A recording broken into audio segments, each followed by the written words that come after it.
Hola, estamos en el 5º episodio de nuestro programa Después del Diagnóstico.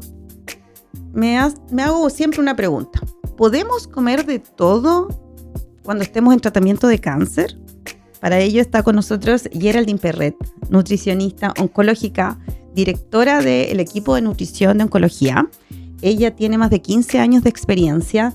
Es fundadora y presidenta de la Sociedad Chilena de Nutrición y Cáncer. Y bueno, si empiezo a nombrar tu currículum, vamos a ocupar todo el podcast porque es tan extenso como tu experiencia, labor y compromiso con respecto a los pacientes del cáncer.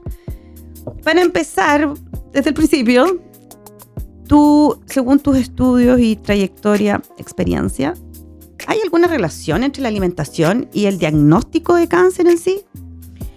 Primero que todo, gracias por la invitación, Mariela. Amo los podcasts, así que la verdad que, y me encanta haberte conocido, la verdad, me encanta tu energía. Ay, muchas gracias. Así que gracias por la invitación de todas maneras. A ti por venir. Y dar esta instancia, tenemos que hablar de nutrición y cáncer, porque en el fondo, así como la primera pregunta que me realizaste, si tiene que ver el cáncer con la alimentación o con la nutrición, sí, efectivamente sí. Perfecto.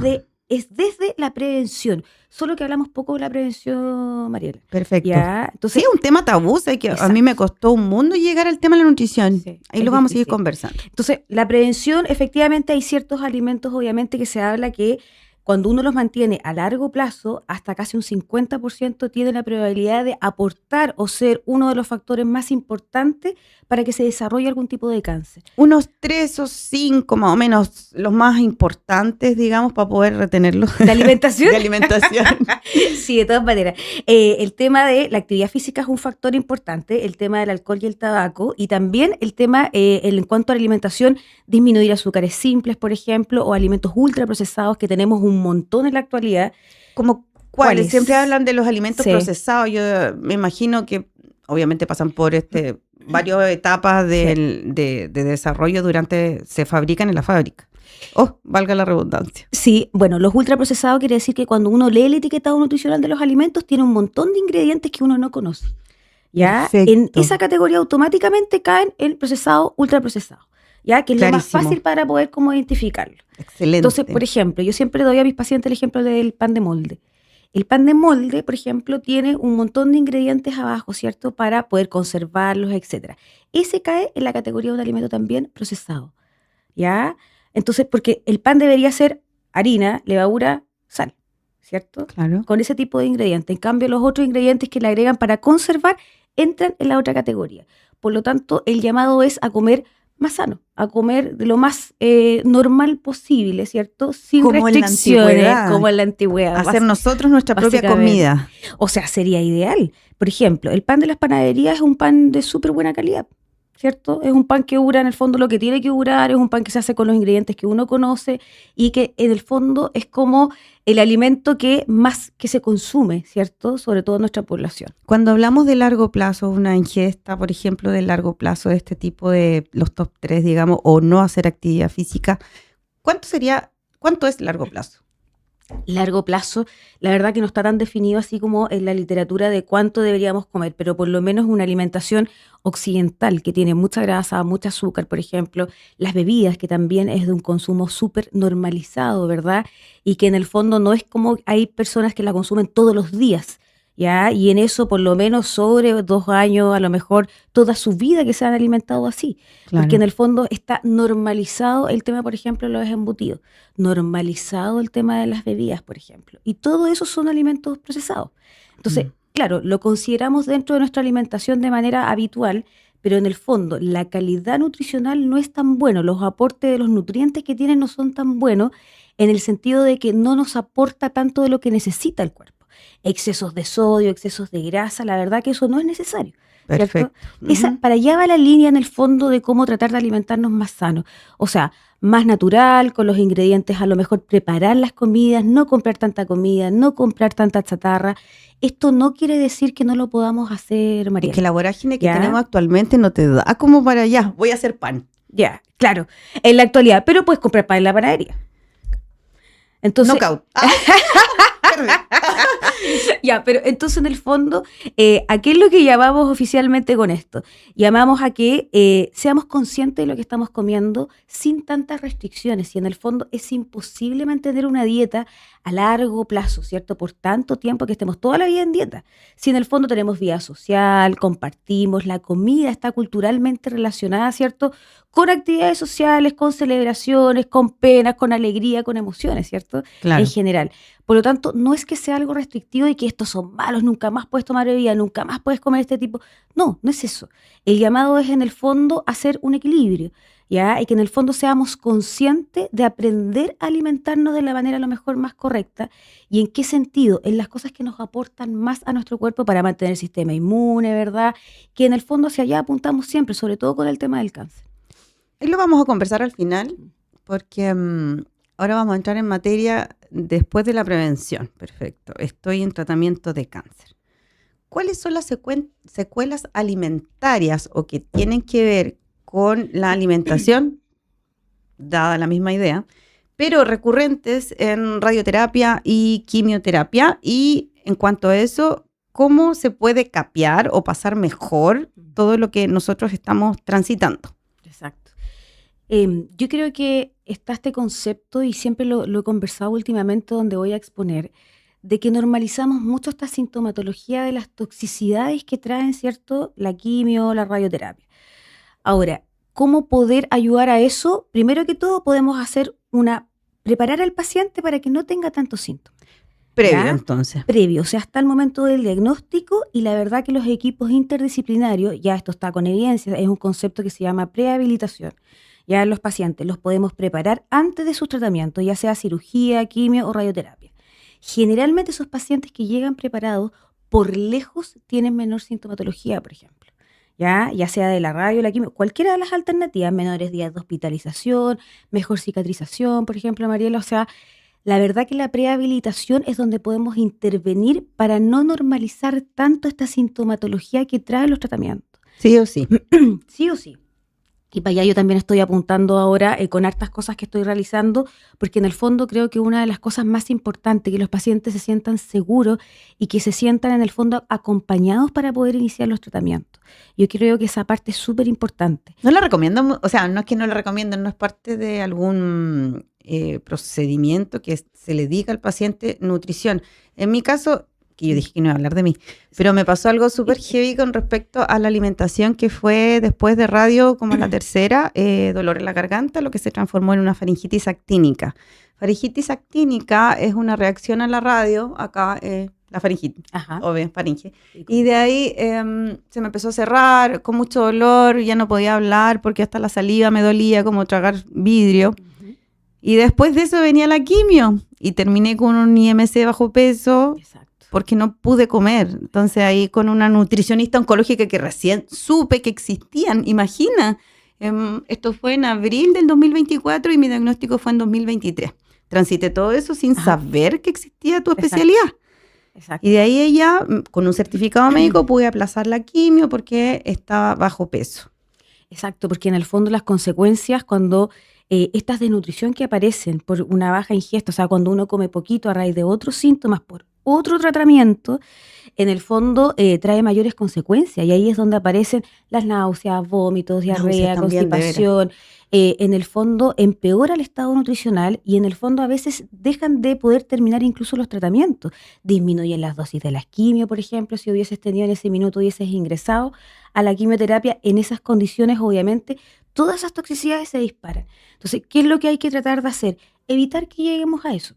O sea, si con la radioterapia hay una preparación previa y a medida que van apareciendo los síntomas, que por ejemplo es el caso que tu caso que cuentas, Mariela, lo que podríamos haber hecho ahí, ¿cierto?, es haber tratado de apoyarte bajo alguna suplementación, ingresan ahí, ¿ya? Claro. Y en el fondo a lo mejor no te vas a alimentar por comida propiamente tal en algunos días, pero te vas a estar alimentando igual, no vamos a empeorar este estado nutricional, no va a disminuir tanto la masa muscular, algunas vitaminas que son tremendamente importantes para la tolerancia a los tratamientos. Entonces, en el fondo, lo que hay que tratar de hacer, y yo creo que esta es la clave de todo, perdón. Yo creo que esta es la clave de todo. Bajo mi experiencia, yo creo que lo más importante es preparar y acompañar a los pacientes.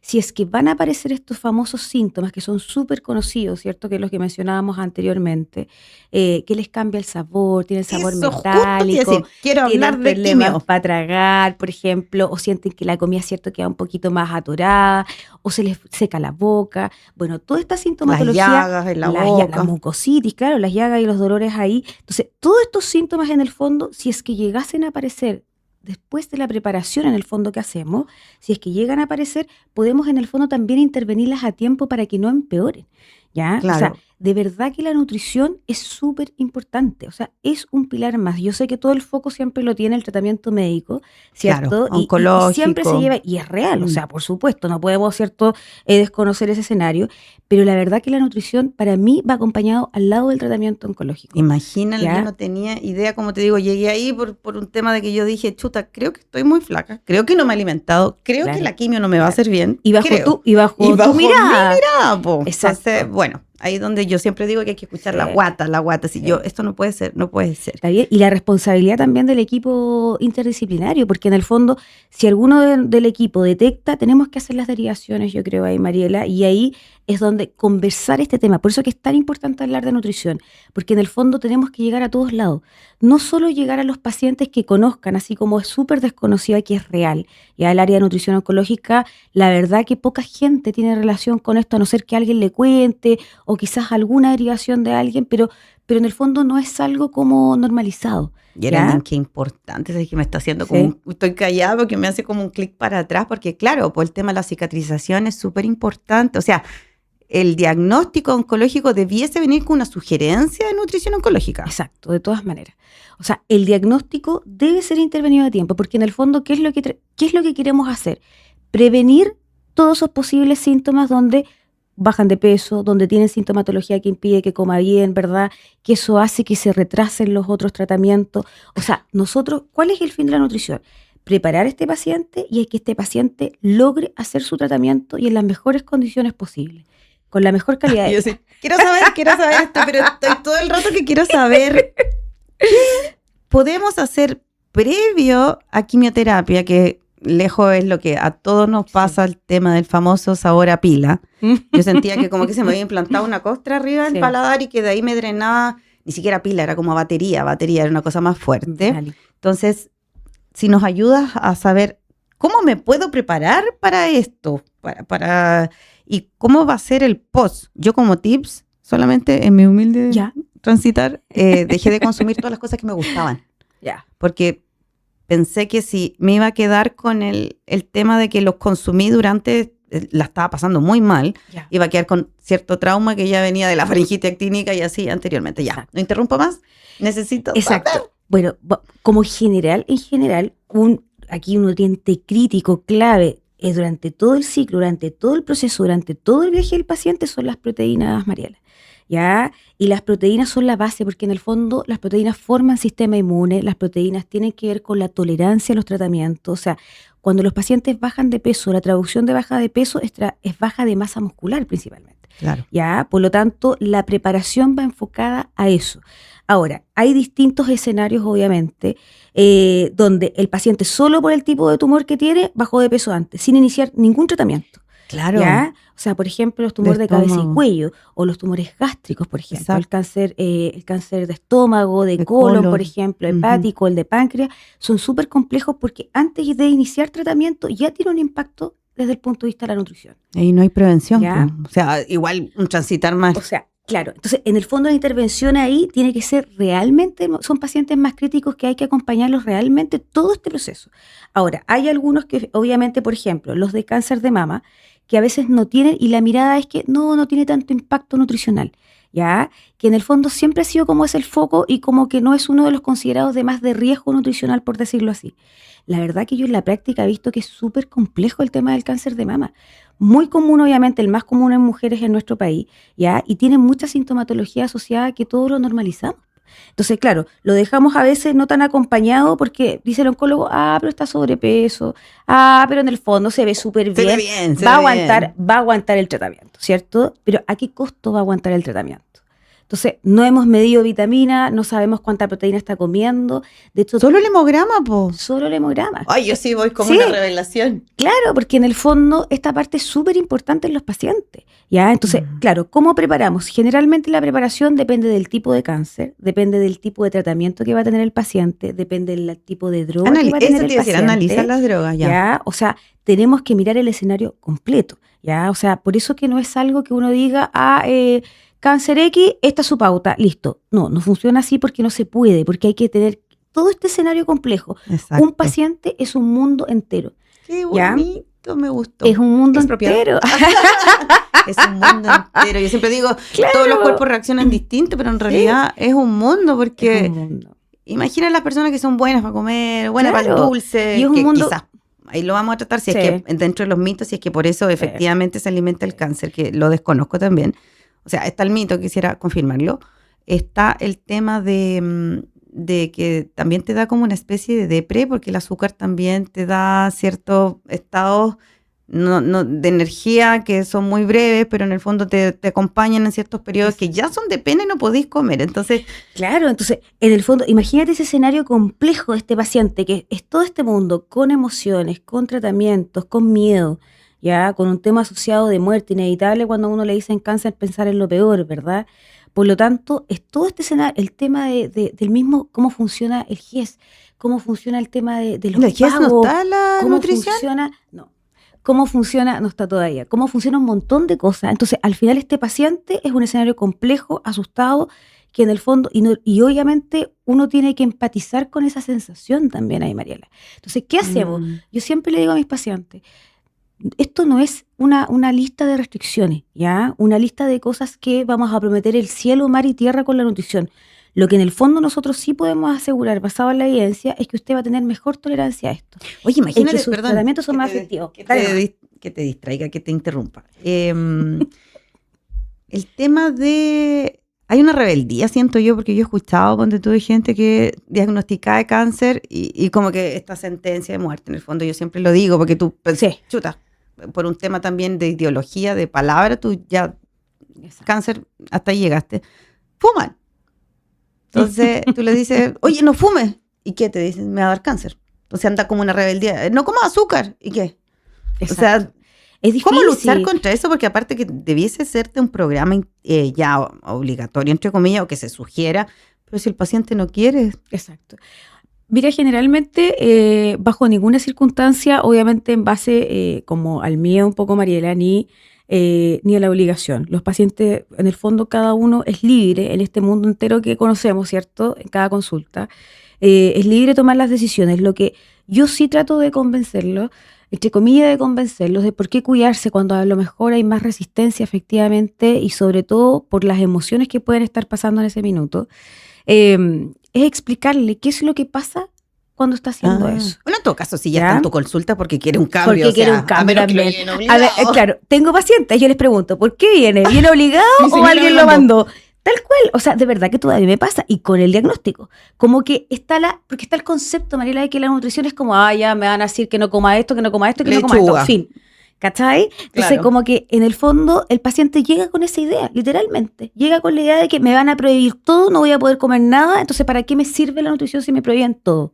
¿Ya? Y eso es lo que hay que sacar, porque en esta área, por ejemplo, claro, yo nunca uso la palabra prohibir, Ah, nunca. O sea, psicología inversa. la palabra es evitar, ¿ya? Evitar, o sea, lo puede consumir, pero en el fondo que no sea todos los días.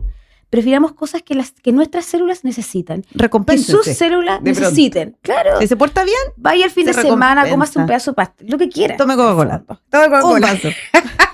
Mira, en cuanto a los mitos que ya lo habíamos conversado, yo tengo dos anotados que me gustaría saber. Primero, el tema del azúcar. Es Te voy a el más contar, común, te voy a contar es una el más tontera. Me común, ya. encontré con Willy Sabor Ya. en Conce. Esto fue como en diciembre. Yo estaba así súper alicaída y todo. Y lo único que me dijo, porque me preguntó qué te pasa, le dije, no, que estoy en diagnóstico. Él Ya. me lo encontré en un restaurante. No comas azúcar. Y se fue. Y yo, bueno, primero de gracioso, no tenía nada. Y quedé Claro. como marcando ocupado. tú? ¿Por qué el azúcar? ¿Qué tiene que ver? Claro. Ese es el mito clásico. ¿Pero es un mito? Es un mito dentro. Mira, sí y no. ¿Ya? Lo vamos a explicar al tiro porque Lo que pasa es que el azúcar sí está asociado con ciertos tipos de cáncer y aparte de eso está asociada con un proceso inflamatorio. Y aquí voy a tratar de explicarlo lo más simple posible para que se entienda. No son todos los tipos de azúcares, ¿ya? Son los azúcares muy simples, como por ejemplo el azúcar, no sé, las tortas, pasteles, chocolates, dulces, que en el fondo son jarabe de glucosa, que toda esa categoría de azúcar simple, o sea, uno se lo come, se dispara el azúcar, baja en el fondo, que se absorbe muy rápido. Ese tipo de azúcar hay que tenerlo como aparte de el pan, el arroz, los fideos, ¿cierto? Las papas, por ejemplo, que son también tipos de azúcar, o sea, carbohidratos, que son complejos en el fondo y eso los necesitamos, ¿ya? Los necesitamos para energía, porque en el fondo, cuando hablan de este mito del azúcar, echan todo esto en la misma bolsa y son pacientes que llegan, por ejemplo, a la consulta o que preguntan y no están comiendo nada de carbohidrato, claro. Por lo tanto empiezan a bajar de peso tremendamente rápido y se preguntan ¿por qué estoy bajando tanto de peso? Los carbohidratos tienen una función, ¿ya? Y la función es la energía, por eso que podemos respirar, caminar, funciona el corazón, etcétera, ¿ya? Por lo tanto, ese tipo sí lo necesitamos. Ahora, por el otro lado, donde está y donde nace este mito que yo creo que por aquí va, el tema con el azúcar simple es que efectivamente al absorberse más rápido produce algunos picos de algunas hormonas, ¿ya? El cáncer es un proceso inflamatorio. Traducción, se liberan muchas hormonas, ¿verdad? Y en el fondo esa liberación de hormonas apretan hartos botoncitos dando vuelta a nivel cerebral que causan harto de los síntomas asociados al cáncer. ¿Ya? Hay alimentos que cooperan a esa inflamación que ya es basal. ¿Sí? Perfecto. Entonces, estos alimentos que cooperan a la inflamación por este desorden que causan en las hormonas, entra el azúcar simple efectivamente. ¿Ya? Ahora, si uno come 1-2 veces a la semana un pastel, se toma a lo mejor, no sé, se quiere comer una galleta, un queque, algo como tiene un cumpleaños, hágalo, no tiene impacto, ¿ya? No pasa nada. Si el problema es cuando este consumo de estos tipos de azúcares es diario. ¿Ya? Cuando es diario y alto, porque recordemos que hay muchas personas que de todas maneras tenemos a alguien conocido que después del almuerzo necesito comer algo dulce. Sí. Me encanta comer pancito con mermelada, por ejemplo, con manjar, etcétera, y además comerme unas galletitas. O sea, eso como de diario que tenemos, ¿cierto? Aquí, eso diario sí podría tener algún impacto inflamatorio, ¿ya?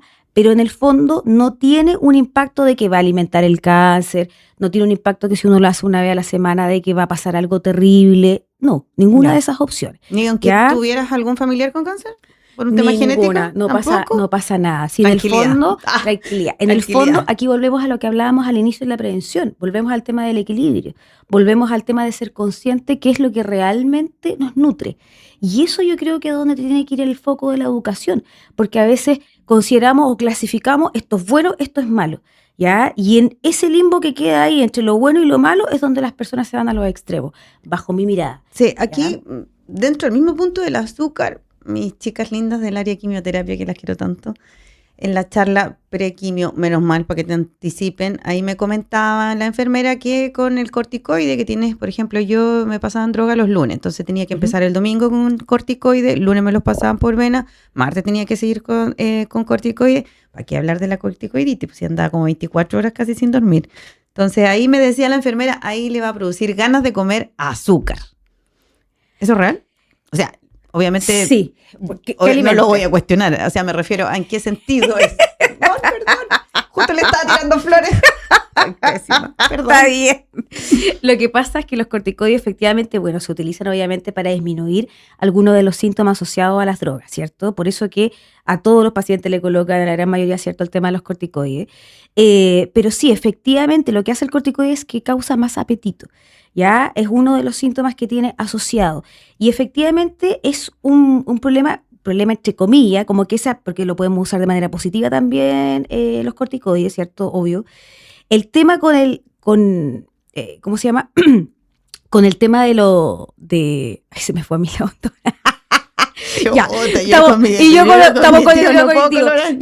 Ahora sí. Estamos hablando de los corticoides, que si bien eran buenos, también... Los corticoides, lo que pasa ahí, lo que hacen es que obviamente causan más apetito, ¿cierto? Eso, sí. Y por eso da la sensación de que uno quiere comer como más azúcar o más carbohidratos. Pero es algo transitorio, ¿ya? No es algo que va a ocurrir, ¿cierto?, que se va a mantener en el tiempo. Ahora, ¿cómo lo podemos compensar? Porque de estricto rigor, sí dan más ganas de comer, solo que a nosotros siempre nos dan más ganas de comer, obviamente, azúcar y carbohidratos de manera natural, de manera normal.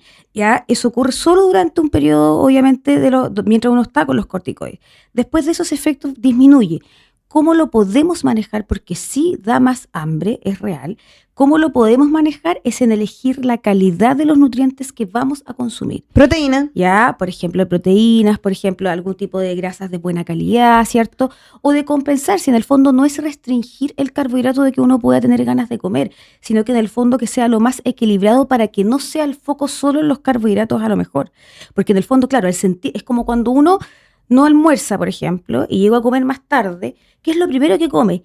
Come mucho carbohidrato sin darnos cuenta. Yo me hago un pancito hambre porque no alcanzo. Claro, porque necesitamos azúcar, que esa es la sensación de cuando uno tiene más hambre. Energía. Por eso, exacto, por eso que uno tiende a comer más eso. ¿Ya? Pero en el fondo, si uno mantuviera los horarios con los corticoides, mantiene sus horarios de comida, es equilibrado con lo que está comiendo por horario, manteniendo el carbohidrato, obviamente, ¿cierto? Manteniendo la proteína, las grasas buenas, en el fondo esa sensación lo más probable es que esté lo más normal posible y que incluso no tengamos esas ganas locas de querer comer, entre comillas, azúcar. Pero es solo porque aumenta el apetito y es algo transitorio. ¿Ya? Entonces, en la solución, comer equilibrado, comer a las horas, ¿verdad? Y comer de los 3 nutrientes juntos. Y acá viene el punto importante, yo por lo menos autodidacta, yo no consulto Google, o no consultaba Google durante el tratamiento, pero me vino la sensación y me resultó de comer en quimio cuando tenía, te decía, esta placa arriba con batería, solo cosas astringentes. Ajá. Entonces, pepino, lechuga, atún, arroz, era lo único que podía...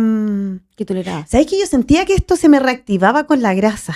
Ya. No podía consumir. Si tomaba leche, como que sentía, y que me quedaba arriba la grasa. Ya. Me hacían una sopita, la Eli me cuidaba todo la semana que me sentía mal, digamos. Entonces me hacía sopita y sentía como cazuela de pollito, qué sé yo, y sentía como que se me instalaba la grasa arriba. Y era tan desagradable, entonces me llevaba la bandeja con comida y me quedaba mirando.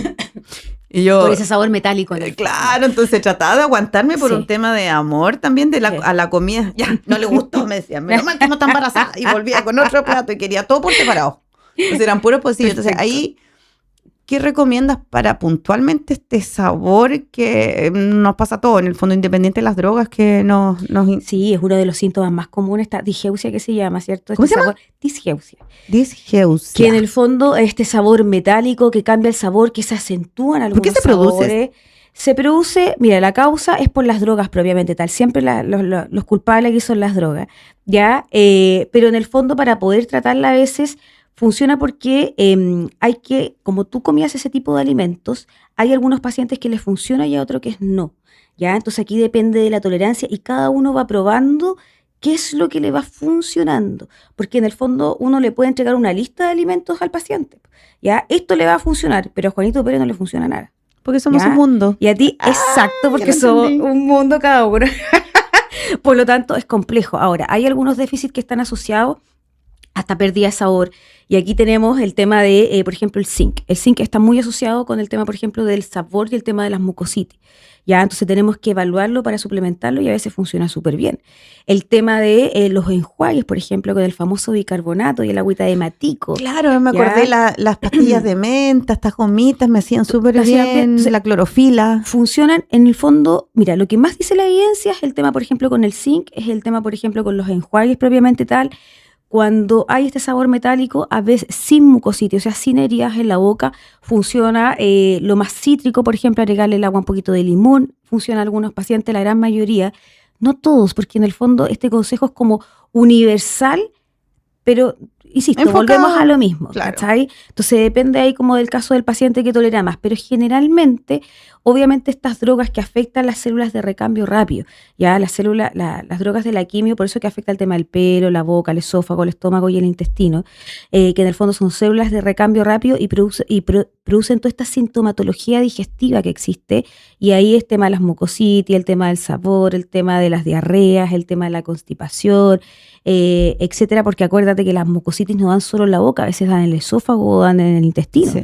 ¿Ya? Por lo tanto, toda esta sintomatología compleja en el fondo tiene mucho que ver, y volvemos quizás al inicio aquí, Mariela, a la preparación y la educación que hacemos con el paciente. ¿Cuándo lo tiene que identificar? ¿Cuándo tenemos que intervenir? Justo te iba a preguntar eso sobre el seguimiento. Sí. ¿Me siento mal con esto? Ok. ¿Me siento bien con esto? Ok. Sí. Mira, generalmente no está como definido, ¿eh? No existe un modelo de prehabilitación en la actualidad, estamos trabajando para eso, con el modelo de prehabilitación, pero en el fondo este seguimiento de los pacientes a veces nos ayuda mucho los equipos, las enfermeras gestoras, ya que existen y que hacen las derivaciones correspondientes de los pacientes. Uno mismo cuando ve el paciente el día 1, le da las señales de cuándo deberíamos verlo de nuevo.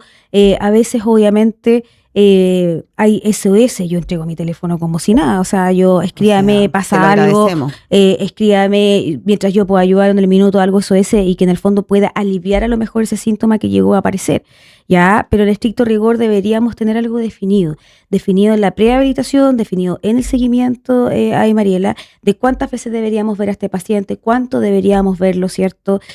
Por lo menos, y luego cuando están también de alta, si en el fondo aquí es todo un seguimiento, tenemos el tema de cuidado, este viaje desde el diagnóstico, ¿cierto?, que va avanzando en el paciente. Recordemos que llegamos incluso a cuidados paliativos, los pacientes que están en sobrevida, ¿cierto?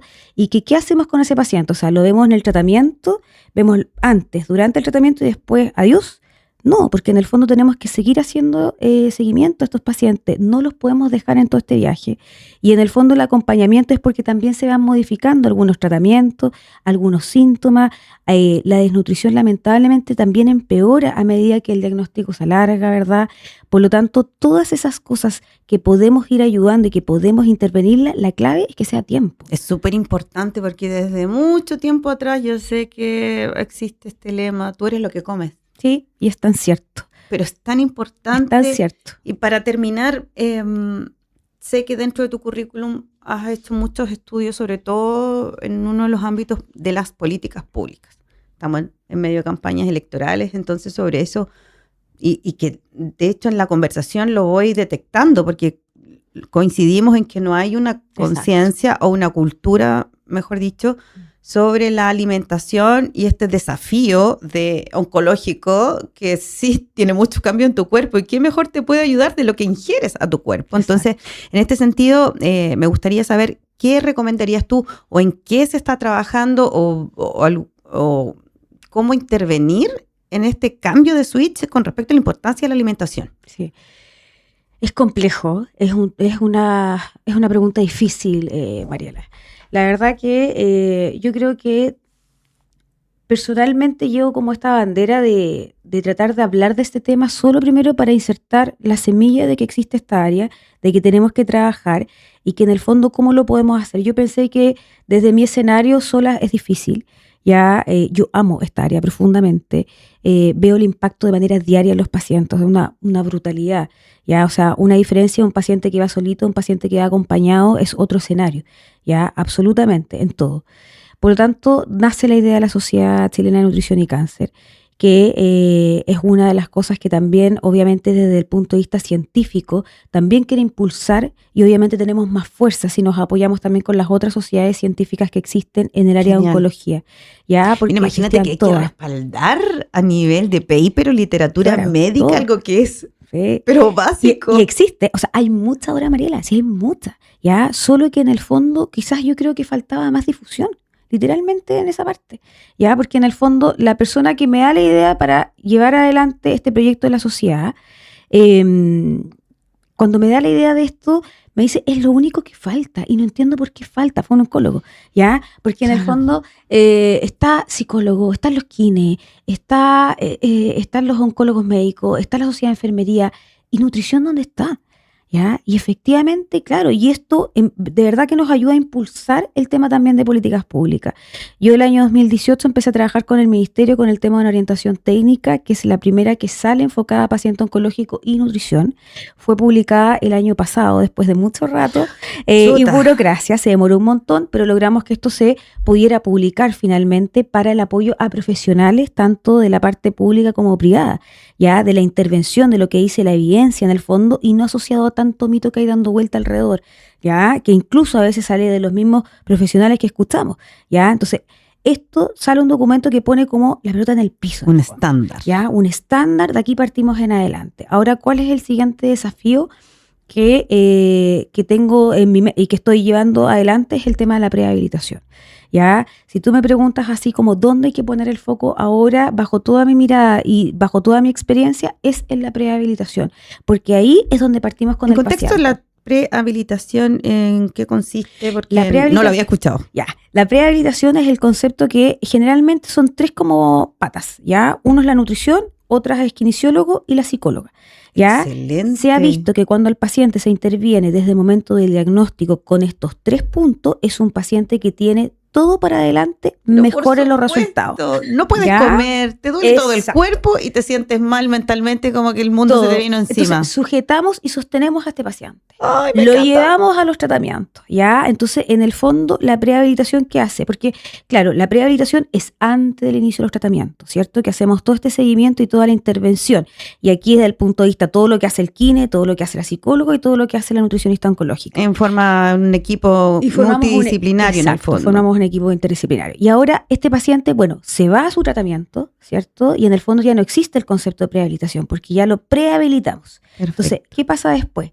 Al haber prehabilitado el paciente, las consecuencias que trae la prehabilitación a largo plazo son tremendas, porque en el fondo vamos a hacer que ese paciente tenga las mejores tolerancias al tratamiento, incluso mejor capacidad funcional, o sea, en su día a día el tema del movimiento, el tema de la fuerza, la actividad, que es súper importante. Ya, o sea, los pacientes que llegan a cuidados paliativos y que en algún minuto fueron prehabilitados también. O sea, durante todo este viaje la prehabilitación como que nos da el puntapié inicial, porque hacemos educación, hacemos intervención, tenemos un paciente que está informado. ¿Ya? Un paciente que sabe. Entonces, en el fondo, eso nos va ayudando y que sabe cuándo tiene que apoyarse, cuándo va a pedir ayuda a lo mejor si es que no existe a lo mejor un conducto regular. Por lo tanto, para mí, personalmente, la visión está todo enfocada en la prehabilitación, que es donde estamos al debe. Estamos al debe como sociedad, como equipo, porque la verdad que el tema del cáncer, que ya es nuestra primera causa de muerte, y que tenemos que tratar, ¿cierto? Yo sé que, insisto, todos los focos están orientados al tratamiento, pero en el fondo, tenemos que confiar en el resto del equipo interdisciplinario porque hacemos que ese tratamiento se mantenga, se cumpla y funcione. ¿Ya? O sea, ayudamos. De acuerdo. Por eso que aquí está el foco. Innecesario, absolutamente. Y un paciente que incluso se va a sentir, o sea, se sienten acompañados. Los pacientes de verdad que yo atiendo a todo Chile online y también presencial en el sanatorio, pero los pacientes cuando terminamos la primera consulta quedan así como... En shock, como yo. Podcast ha sido como...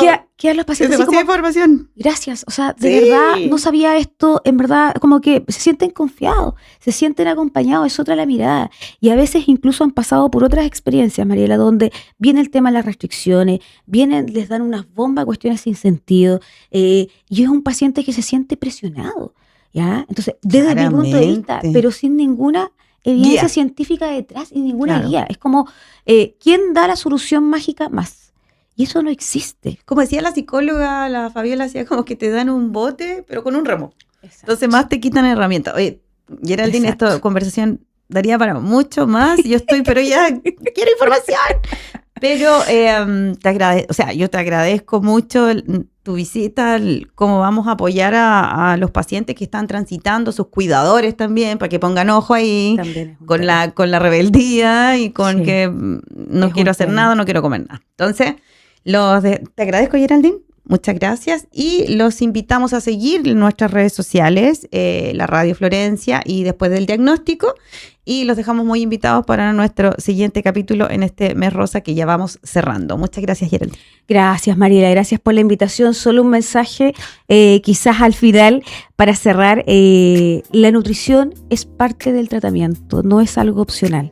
Ya, esto debería ser y deberíamos tener, todos los pacientes deberían tener acceso a la parte nutricional, deberían tener el conocimiento de que esto existe. Entonces, agradecerte, Mariela, que hayas considerado esta área y haberme invitado, porque yo amo hablar de este tema, amo que se haga difusión en este tema. Amo el tema. Y la verdad que cada vez hay que conversarlo más. Mientras más lo conversemos, mientras lleguemos más lejos, pacientes, profesionales, etcétera, mayor va a ser el impacto en la calidad de vida de los pacientes y eso es lo que finalmente buscamos. Así que muchas gracias por la invitación. Y agradezco tus palabras también y vamos que se puede. Vamos que se puede. Muchas gracias. Nos vemos.